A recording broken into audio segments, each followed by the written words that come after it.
Alright guys, so what I've got today is the V-Control USB follow focus controller from Aperture. This retails for about $189 and it provides a USB port plug-in to your camera to control the focus points, rack focus, start-stop recording, along with some other features on your camera.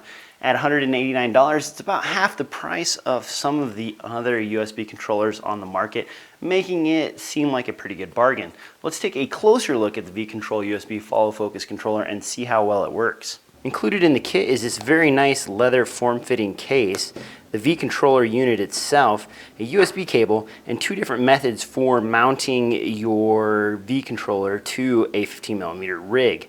This one's a single mount and this one's a double mount. If you look on the back, they also included a nice metal 1/4-20 hole for adapting, and they give you access to the battery compartment to change the batteries out, unlike some of the other more expensive units on the market. Taking a closer look at the V-Control unit, you'll notice that there's a USB port on the top as well as on the side here. So if for some reason mounting requires that this area gets covered up, you'll still have access to a USB port on the side of the unit. You'll also notice that there is a switch right here. This is to go from stills mode to video mode. Anything that's the color of the word video here, this gold color, is what is active when you're using the controller in video mode. When you go to stills, anything that's labeled with white is what will be active when you are in stills mode, making it a lot easier to figure out what's going on with the controller and how it's set up.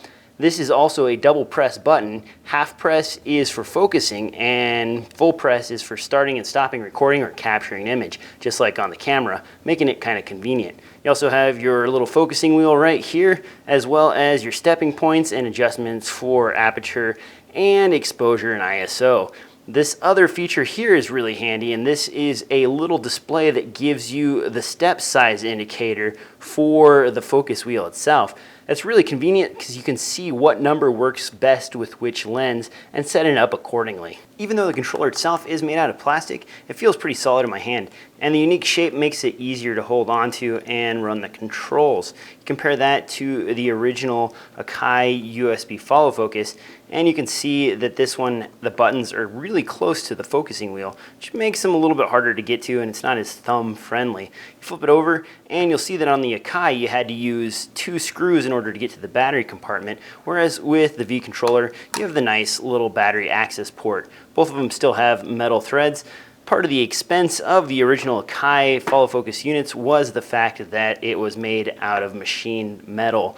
While this is made out of plastic, I think a lot of people will be happier with the $189 price of the V-Controller versus the $400 price of the Akai USB follow focus.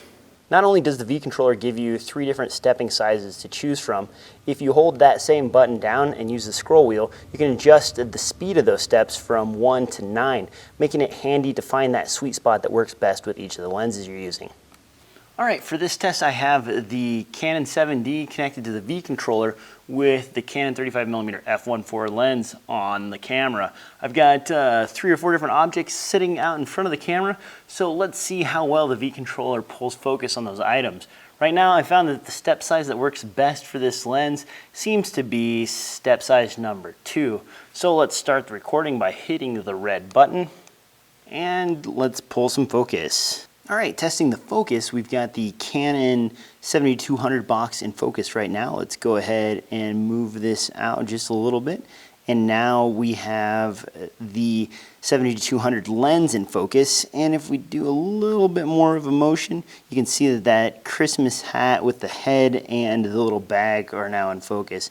And then we can roll this all the way back until we see that, of course, again, the 70-200 box and lens next to it are again in focus. That moves pretty smooth at a step number of 2, and the motion looks fairly nice. As you can see, the V-Controller does a pretty good job of pulling focus on the 35mm f1.4 lens. It's really nice to be able to see the step size and kind of figure out what step size works best for the lens that you're using.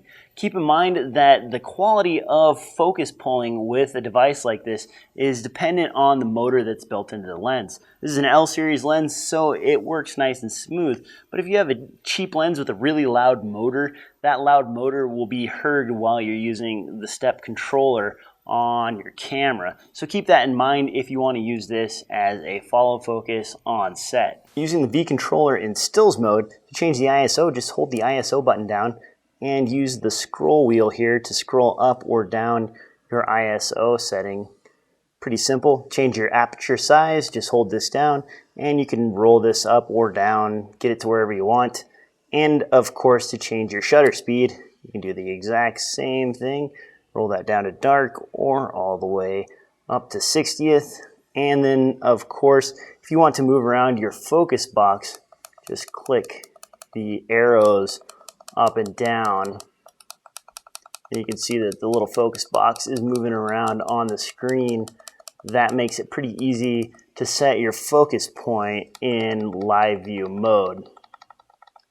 After spending some time with the V controller, I can safely say that it's got a lot of improvements over some of the earlier USB controllers. The two USB ports make mounting a lot easier for this because you don't have to worry about the cable sticking out of only one place. You can set it on the side if you want. The window that displays the step size is really handy for seeing where you're at with your follow focus controls and your lens. The stills and video switch is extremely handy because it sets the controller up to work specifically for stills and changes the functionality for video when you're just using it for video. The unit is made out of plastic, but at half the price of some of the other options on the market, I think a lot of people will be okay with the build versus the machined aluminum that some of the other ones are made out of. Those are $400. This is $189. So this is definitely a lot more attractive if you're on a budget. It's also nice that you can get to the battery compartment as opposed to getting tools out in order to change out the batteries on the unit. I will have a full write-up on the V controller over at DSLRfilmnoob.com along with links in the crotch bar below. As always, thanks for watching, and if you like this content, please subscribe.